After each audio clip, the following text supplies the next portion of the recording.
County 911. Oh, I killed my boyfriend in self-defense. Okay, what's his name? Ryan Carter Poston. He's an attorney in Cincinnati. We are talking about the Shayna Hubers case. How could we not?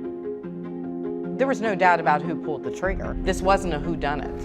And I grabbed the gun and I shot him. The question that was left for all of us to decide was the why. Very bizarre. Nothing like I've ever heard before. Ms. Hubers' psychological condition was seriously abnormal. At any point in time, when you were with Miss Hubers, did you see tears? No, ma'am. This case was about two people who never should have gotten together. Ryan always put pressure on me to orgasm. I thought that she was clingy. I thought she was a girlfriend that couldn't let go. He had a new love interest. That's what sent her over the edge. She was just very, very upset, and she was kind of saying how she was going to kill him. There were only two ways he was leaving his condo that night.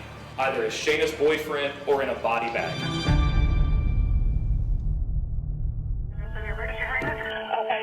Your wife is in a bar. You said she's unresponsive. This is what he's going to tell you. How to get out of that situation. And I grabbed the gun. Trying to find the first place to put a body. No, sir. The only thing they could do was kill him. You want to say anything? We, the jury, and to find the defendant.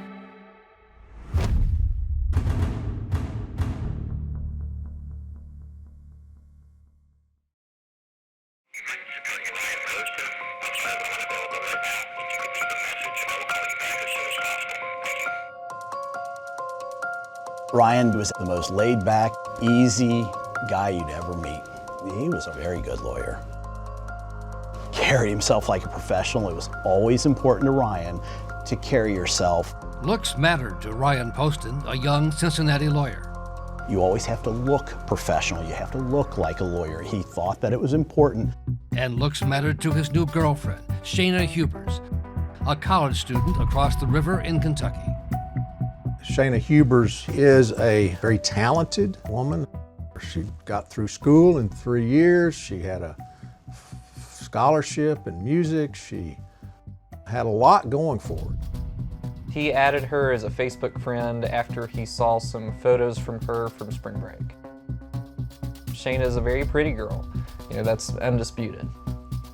And he saw something that he liked looking at, I guess. For Shayna, this relationship was everything. And having Ryan on her arm sure looked good. Telling people that she was dating this 29-year-old attorney who had his own firm in Cincinnati sure sounded good.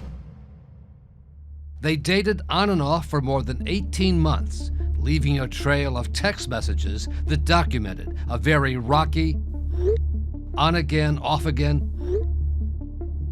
obsessive relationship, replete with jealousy and deceit and rage.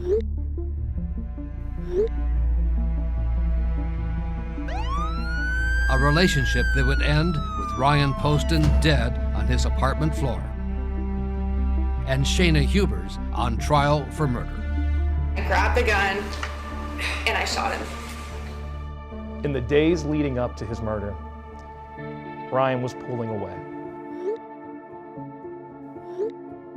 I thought that she was clingy. I thought she was a girlfriend that couldn't let go. He didn't want to hurt her feelings. He wanted her nicely to go away. She communicated to her friends that she was losing him, that she thought it could be real this time. We found countless instances where Shayna Hubers would show up at his apartment, somehow get in, and be laying naked on the couch when he came home from work. And Ryan just wasn't that into her. She tried everything she could from a sexual perspective to get that interest. It just wasn't working. He had finally found the strength to say he was done. Business was good, his friends were good, and he had a new love interest. That's what sent her over the edge. A former Miss Ohio, Audrey Bolte. Ohio. On the night he would die, Ryan and Audrey were supposed to go on their first date. I think Shayna Hubers would have been upset if Ryan Poston was dating anybody else, But when you throw into the mix the fact that this was a beauty queen, I think that really sent her off. She had downloaded a picture of Audrey when she became Miss Ohio, downloaded that onto her computer just hours before Ryan was shot and killed. It all came to a head just after 8 o'clock on a Friday night at Ryan Poston's apartment in the Cincinnati suburb of Highland Heights, Kentucky. Campbell County 911. Oh, I killed my boyfriend in self-defense. Okay, hold on. What did you kill him with? A loaded gun in the house. Tell me where the gun is right now. The gun is in the house. I laid it on the bookshelf. Where are you? I'm standing about 10 feet from his dead body. Okay, are you sure that he is dead? He's dead, ma'am. He's completely dead. We later found out that she had called her mother first. She made the statement that she waited 15 minutes to call the police. Don't know what would have happened had she stopped right then and called 911. He may have still had a chance. I'm not a murderer, man. I just killed him. What happened exactly? What happened? He beat me and carried me out of the house. He didn't. He beat me and tried to carry me out of the house, and I came back in to get my things, and he was right in front of me, and he reached down and grabbed the gun, and I grabbed it out of his hand and pulled the trigger. Okay. All right. Do you need an ambulance? Have you been injured? I'm not injured, ma'am. I was thrown into the side of the couch. Okay. Have you had a history of domestic violence with him? Yes. So he slammed you into the couch, but you don't have any injuries? I don't have any injuries. I was just very frightened. He's a lot bigger than me. He's 6'3", 200 pounds. I'm 5'8", 120. He threw me across the room, and I was very startled. I was laying on the floor. Okay. And I killed him. And then the call ended with this astounding admission from Shayna Hubers. Ma'am, and then because he was twitching and I knew he was going to die anyway, and he was making funny noises, I shot him a couple more times just to kill him because I knew he would have been. Yeah, I'm sorry, you said you shot him a couple more times after that? Yeah. How many times did you shoot him total? I don't know. Okay, because he was twitching and you knew he was going to die, so you shot him again? Enough to make sure he was dead because he was twitching so bad and I didn't want to watch him lay there and twitch. So you shot him instead of calling 911? I did because I knew he was going to die anyway. Shayna Hubers was not done yet. What would happen in this interview room would either clinch her guilt or prove she acted out of self-defense or was so emotionally disturbed that she could not be convicted of murder.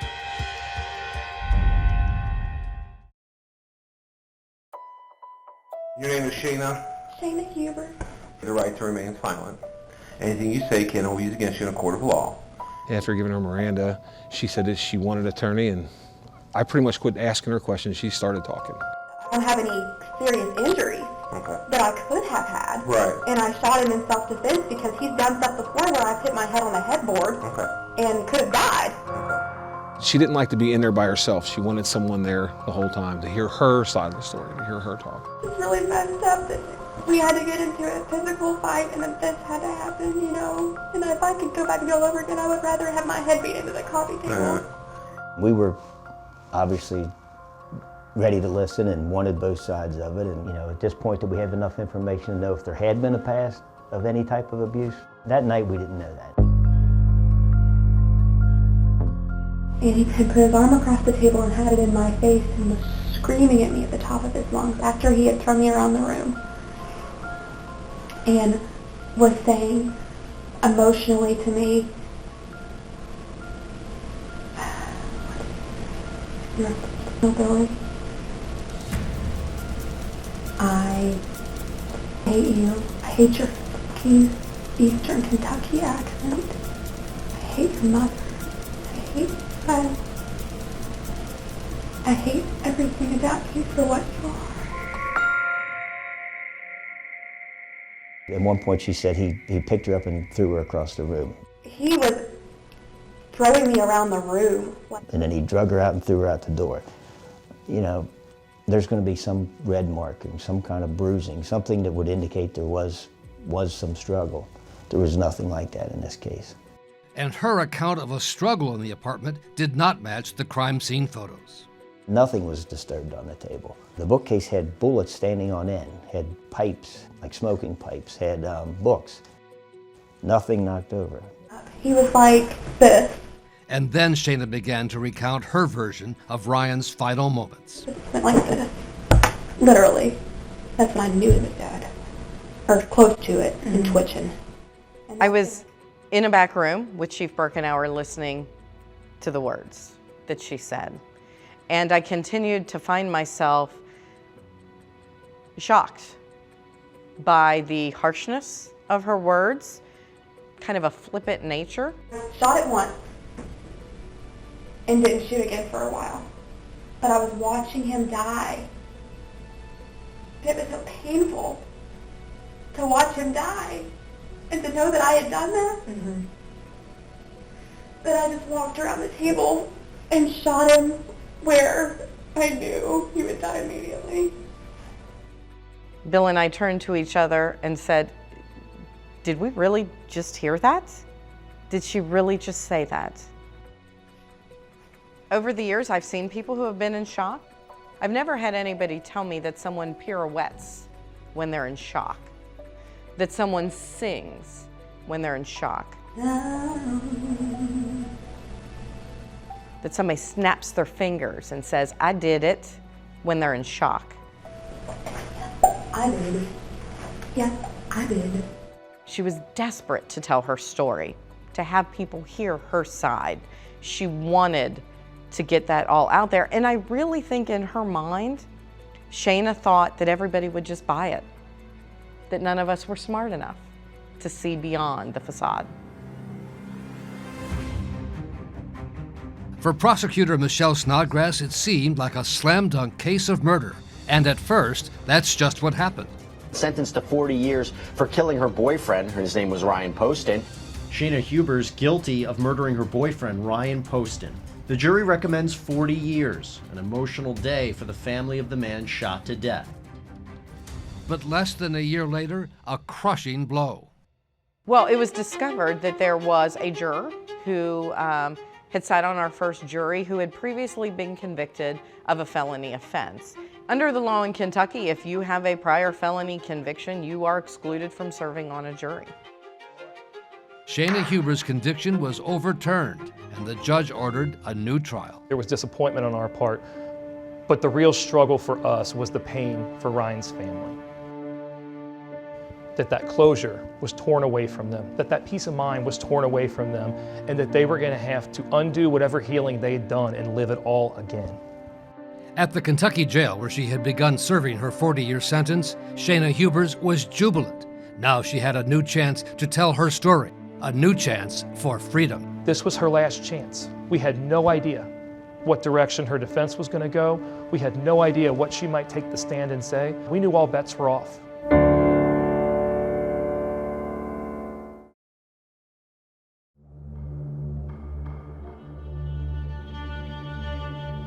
There's a big river separating northern Kentucky from Cincinnati. You will find on juries here, as opposed to possibly over the river in a bigger city, that people believe in more traditional values. People expect people to conduct themselves in a certain way. All rise. But there would be nothing traditional in this trial. Who is now in session, Honorable Dan Zala presiding. Please be seated. Commonwealth of Kentucky versus Shayna Hubers, 12 Sierra 954. Including graphic testimony about the couple's sex life. Okay, at this time, the court calls upon the Commonwealth to commence opening statement.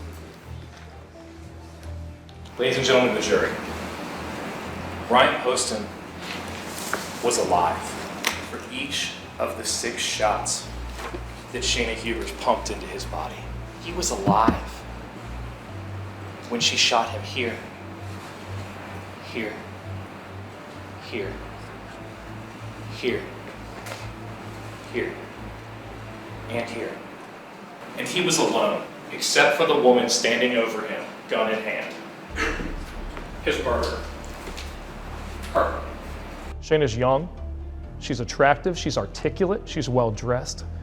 The jury walks in and they see this girl and they might not think, looking at her, that she's capable of something like this.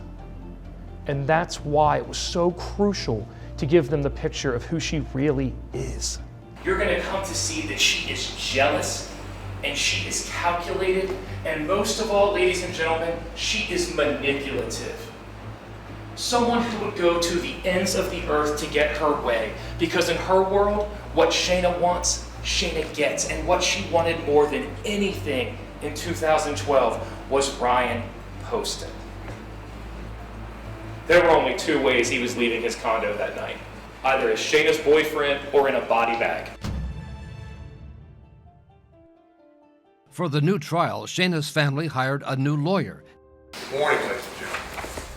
David Eldridge of Knoxville, Tennessee, with a new strategy that did not rely on self-defense, but instead on her state of mind that night. Our approach was to focus more on the extreme emotional disturbance.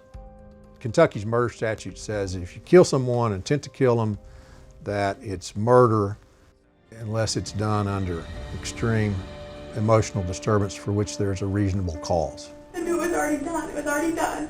For Shayna Hubers, a last chance to plead her case. If the jury believed her, she could be convicted of manslaughter instead of murder and be out of prison in a few years. We were running a manslaughter defense, yes. You'll hear terms like borderline personality, post-traumatic stress disorder, psychological outcomes, and how those are expressed in her experience and behavior.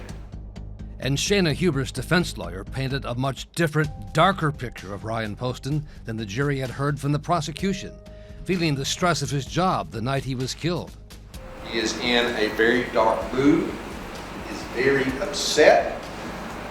Not too long after she arrives, he lights into her verbally, critical of everything there is to be critical of her about.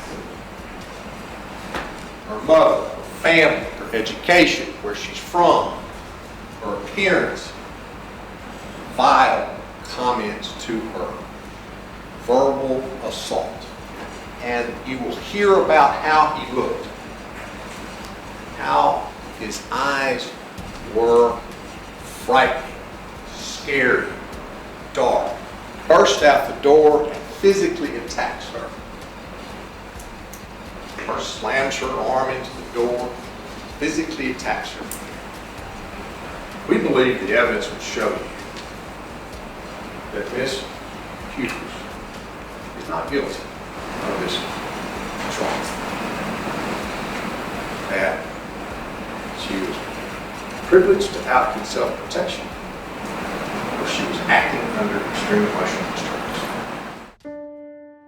The prosecution began with the disturbing evidence of the crime scene, Ryan Poston's bloodied undershirt, and testimony from the first officer on the scene, David Fornash, who said he saw no evidence of a struggle inside the apartment.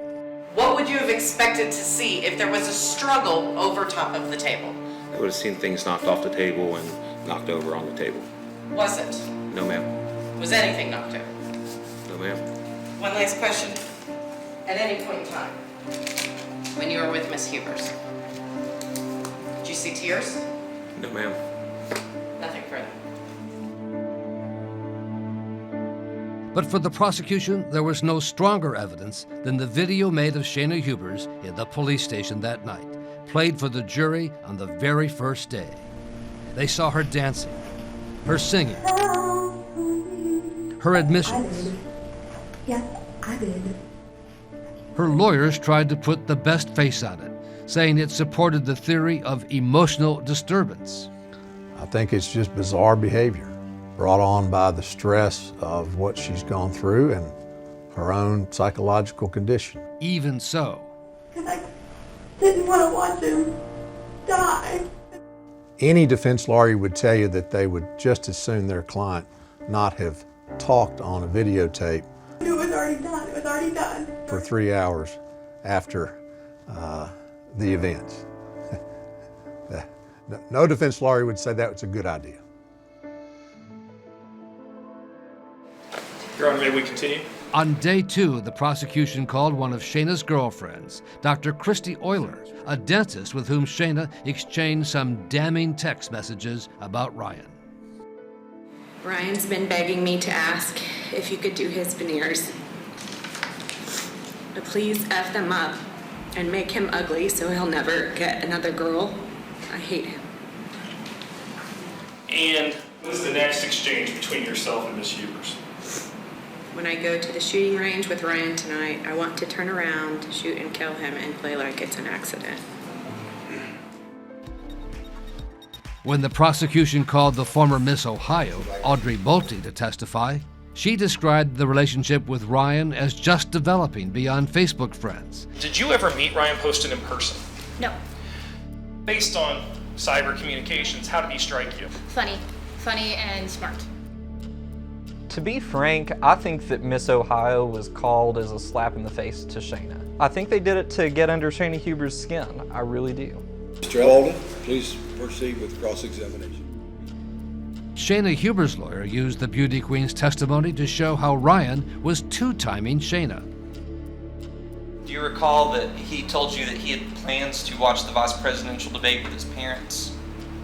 Yes. Now, did he tell you that he was also watching the debate with his girlfriend? No. Our position at trial was that he was sending a lot of mixed signals as to what his desires were in terms of a relationship with Shayna Hubers. She had been invited to his parents' home, which she took as a signal that their relationship was going to move forward. And that obviously was not what he had in mind, apparently. And for this second trial, the prosecution had a dramatic new witness, a salesperson at a local mall where Shayna had gone shopping in the hours before she shot Ryan Poston, appearing to be upset. Did you learn by listening what that individual was upset about? She found out her boyfriend was seeing somebody else. She was just very, very upset, and she was kind of saying how she was going to kill him multiple times. Can you say that again, please? I was talking over you. Multiple times. The prosecution closed its case with testimony from women who had been cellmates in jail with Shayna Hubers and said she admitted making up a story that Ryan had and physically abused her. What did she tell you? About the abuse, that it did not happen that night. Nothing further. Now, Shayna Hubers and her lawyer, David Eldridge, had to make a big decision. Should Shayna take the stand the following morning? Shayna Hubers wanted to testify, and that's her absolute right to do so. But if she did, prosecutors would be ready with an aggressive cross-examination.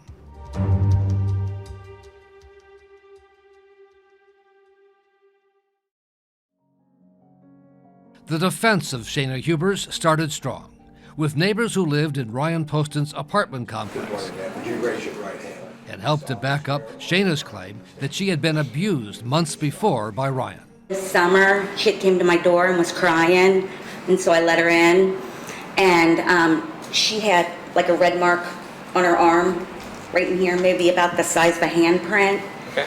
And I said, what happened? And she said that she had gotten into an argument with Ryan, and he picked her up and threw her down in the hallway out of his condo. I told her that she needed to call the police. Central to the defense case was a diagnosis that Shayna Hubers, for all her talents and charm and beauty, suffered from a borderline personality disorder, a diagnosis delivered by psychologist Dr. Thomas Schack. My opinion is that at the time she shot Mr. Poston in 2012, Ms. Hubers' psychological condition was seriously abnormal. And you also learn that the effects of borderline personality disorder are most intense in the early to mid-20s. And so she was at a particularly vulnerable time in her life. Okay, your next witness? In order to run that defense. Time. I'm going to call Shayna Hubers. It was, for all practical purposes, necessary for Ms. Shayna Hubers to testify. Ma'am, would you raise your right hand? Do you solemnly swear or affirm that the statements and testimony you give at this trial will be true and correct? Yes. Thank you. Ms. Hubers? Are you nervous? Yes. Did any sleep last night? Not at all. I don't think I was surprised that Shayna testified because we knew that she had to try something different. And for the defense strategy to work, to prove she shot Ryan Poston 6 times because of an emotional disturbance, she had to testify about the most intimate issues in their troubled relationship, what reporters came to call the orgasm defense. There were continued issues throughout the relationship about the issue of orgasm. And how did you respond to that? I tried to please Ryan to the best of my ability. How so? He wanted to try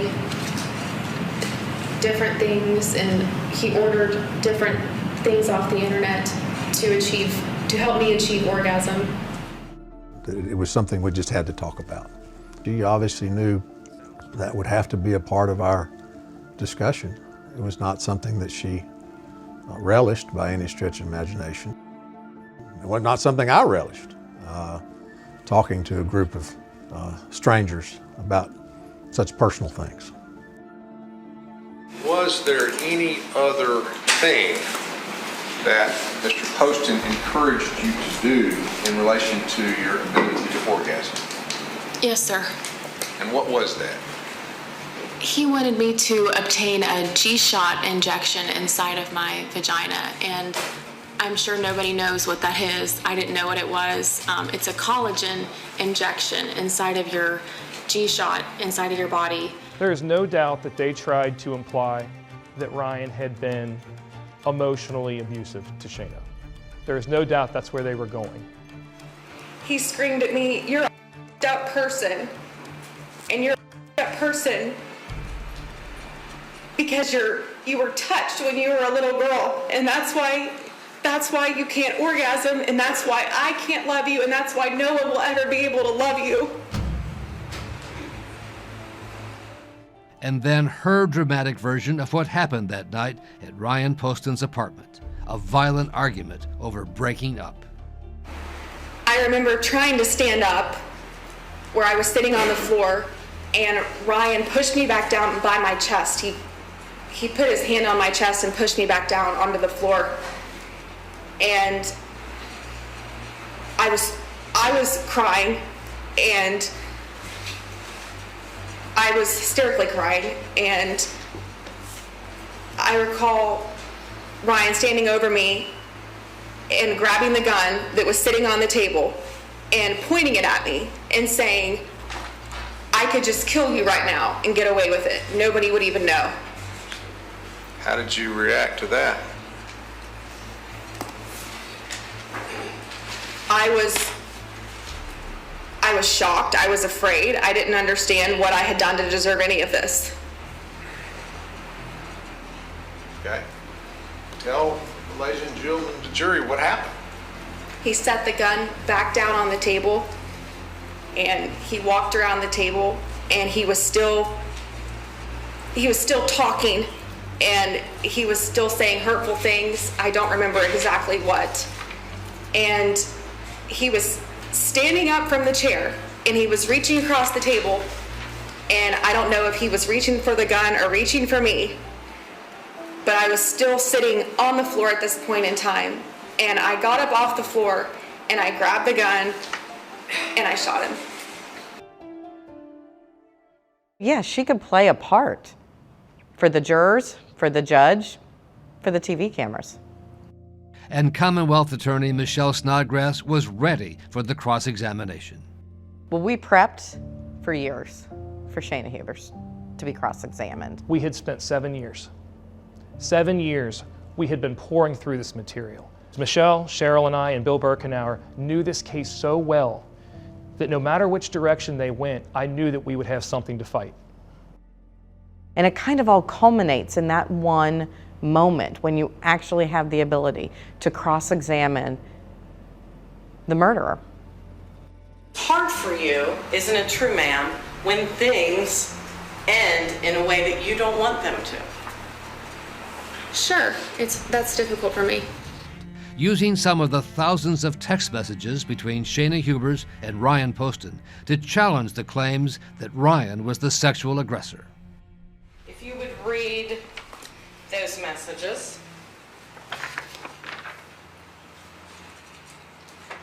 What was the reason that you gave Mr. Poston for asking him to initiate sex with you?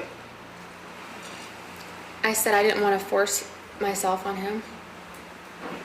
Any more? Was that also on there? Yes. Yeah, any more. You didn't want to have to force yourself. Objection, Judge, to repeating the I'm testimony. sorry, I was withdrawn. Thank you, ma'am. And another from Ryan to Shayna to show he was not the callous brute she had described. What did he say? Tell the jury what he said to you. I know you did, and I really appreciate all of it, but it really makes it that much more apparent to me that you should probably be pursuing a relationship with one of those guys you were telling me about a couple of weeks ago. Okay. It is always, always nerve-wracking to have a client be cross-examined, no matter the circumstances. Especially when the questions turn to that tape of Shayna Hubers in the police interrogation room and her disturbing attempt at humor over the bullet she fired into Ryan's face. And I will never forget when she said that she gave him the nose job that he always wanted. He's very vain. One of our last conversations we had that was good was that he wants my best friend who's a dentist to do his veneers and wants to get a nose job. Just that kind of person. And I shot him right here. I gave him his nose job he wanted. Nothing with Shayna surprises me. Any chance to be heard? I think there are true people that are sociopaths, that have no concern, no empathy for anyone else. And that's what I thought I was looking at. The prosecution wanted to show she was coherent throughout, hardly crazed or out of her mind. I don't think that what I did was necessarily, like, completely wrong, you know? I'm not saying that my statements weren't coherent. I'm saying my mindset wasn't completely coherent. But there were some things throughout the course of your statement that were consistent. Okay. And seeing him twitch and it being painful for you was one of those things that was consistent and said by you over and over again. I said that. And because you didn't want to watch him die, you shot him more times, in your words, to the point where you knew he was dead.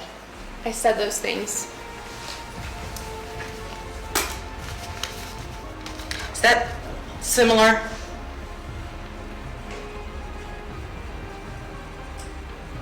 To what people do when they see an injured animal? Objection, Judge. Sustained. Withdrawn, Your Honor. Please I have nothing disregard further. that question. Nothing further, Your Honor. She treated him no better than roadkill. Shot him and put him out of his misery.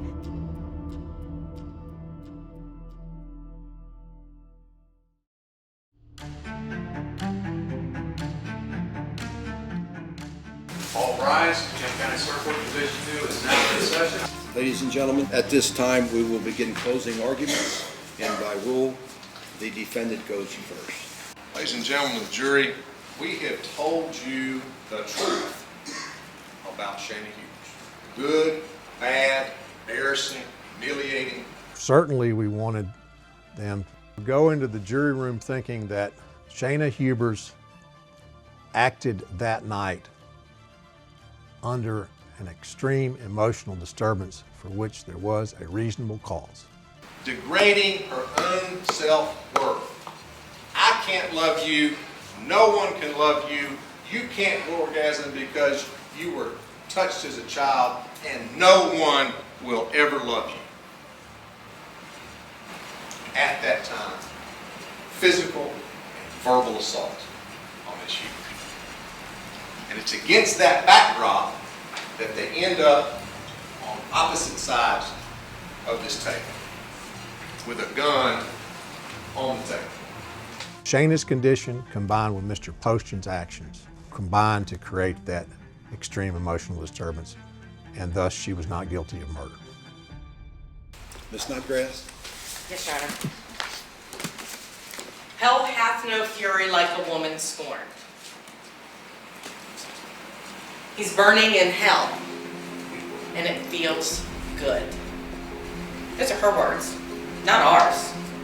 Shayna Hubers has proven herself over and over and over and over again to not be trustworthy with her actions or her words.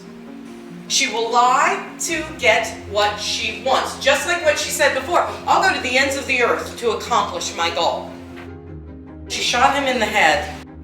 What kind of a person is it that raises the gun again and aims and fires again? And if celebrating Ryan's death isn't enough to show you that she danced, that she came from evil or malicious purposes, how about this? I did it. I did it.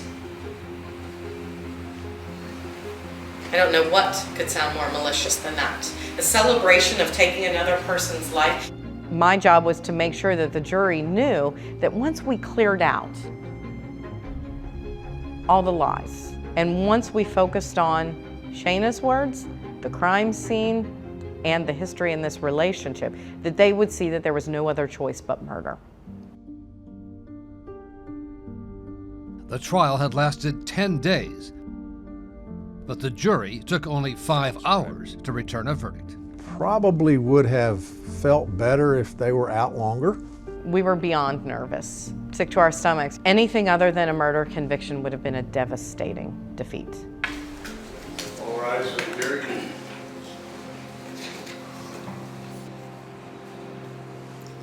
Is what you have the jury's verdict in your hand? Yes. Okay, would you give that to the bailiff, please? Thank you.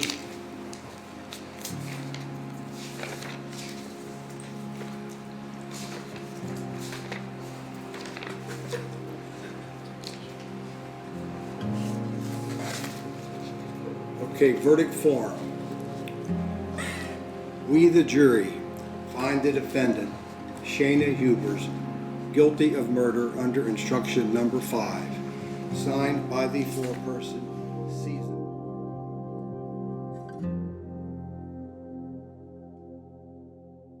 But the real drama was yet to come. When the murder conviction came back, that was great and all, but that was just the first hurdle. Now it was time for sentencing. In Kentucky, when an individual is found guilty of murder, they can be sentenced to 20 to 50 years or life imprisonment. That was the range that the jury was given. And prosecutors felt anything less than the 40 years she had received in the first trial would be a defeat. We all agreed life was the goal this time. Not a murder conviction, not 40 years. It was life this time. And prosecutors called Ryan Poston's family, his sister and parents, to make sure the jurors understood the grief and emotion that his family still felt, even years after he was murdered. Are you related to Ryan? Ryan's my brother. Explain to the jury what you have with you. Because I'm 30 years old, I don't need to bring a teddy bear up with me. This teddy bear was made by Jay's sister. This is Ryan's shirt.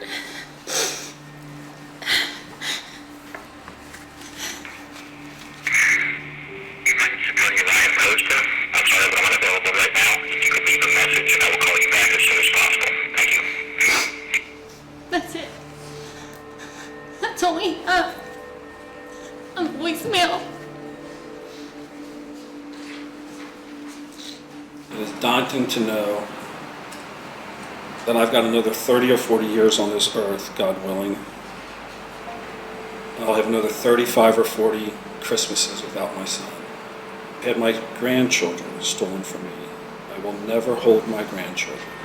She has decimated my life and many other lives. Ryan had a heart of gold. His goodness literally got him killed. His kindness got him killed. Understandable emotions from both sides for the Poston family and for her, and her mother in particular. I still remember her mother just in agony on the stand, pleading for her daughter, as any parent would. Ms. Hubers, go ahead. Shayna, as I said, is my only child. My child's life has also been taken. Her family also grieves. I'm not lessening or taking away from or trying to say that I don't understand the grief of this family, because I do. Both beautiful young people, both talented. Thank you, Ms. Hubers.